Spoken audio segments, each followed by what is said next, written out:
से पूछ रहा हूं सुधांशु जी, आप क्यों एक तरीके से संवेदनहीन सरकार नजर आ रहे हैं? लोग बैठे हुए शाहीन बाग में, आप क्यों नहीं जाकर उनसे चर्चा करते?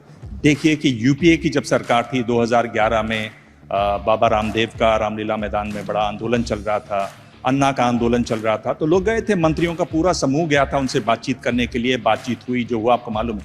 पर आप लोग उनसे जाके बातचीत क्यों नहीं करते इन लोगों से? हिचक क्या है इसको बात करने में? बहुत अच्छी बात कही। भारत में अनेक आंदोलन हुए, पर यह आंदोलन अपने आप में विचित्र है। अभी आपने इससे पहले अन्ना आंदोलन हुआ था, तो अन्ना आंदोलन में क्या था? बाकायदा एक डिमांड थी, इन भ्रष्टाचार के केसों पे कार्रवाई चाहिए, ये विधेयक चाहिए, और उसके बाकायदा संयोजक नियुक्त थे। केजरीवाल जी उसी में संयोजक बने थे जो आज तक संयोजक कहते हैं।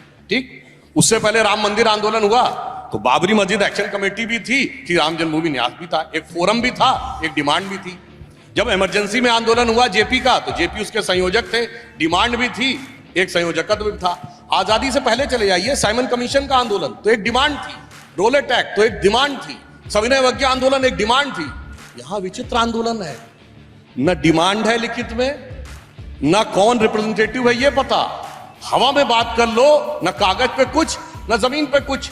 और उसके बाद भी मेरी उनके सुधांशु जी, अगर ये जो बात कर रहे हैं, एक तो आप पूरे जो आंदोलन वहां खड़ा हुआ है, एक तरीके को बहुत आप उनको हल्का करके बिल्कुल खत्म करते रहे। पर मैं आपसे ये पूछ रहा हूं, अगर ये बात ऐसी ही है तो आपका काम बहुत आसान है। तो अब तो आप जाके उनसे बातचीत कर लीजिए और कहिए कि भाई आपके पास कोई डिमांड तो नहीं है, डिमांड तो लेकर आइए। आपको हिचक कहां है? आप वहां जाते क्यों नहीं है? अगर भाई बात किससे की जाए ये तो बताइए। बहुत मजेदार बात है, वो लोग अपने मुंह से बोलते हैं 4-5 हजार लोग बैठे हैं, 4-5 हजार उनके हिसाब से 100 करोड़ के या कम से कम 15 करोड़ के प्रतिनिधि हैं, मगर 4-5 हजार अपने में से 4-5 नहीं चुन पा रहे हैं। क्योंकि इतना अविश्वास है एक दूसरे के प्रति, कौन जाके क्या बोल देगा। फिर भी मेरी उनके प्रति सहानुभूति, जानते हैं क्यों?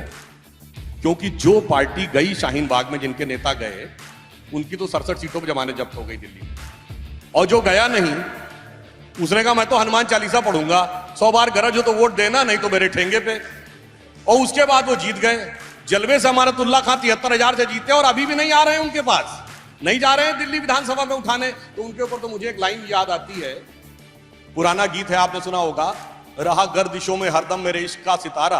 आगे की लाइन उन पे फिट है, ये हमारी बदनसीबी जो नहीं तो और क्या है, कि ये उसी के हो गए हम जो ना हो सका हमारा।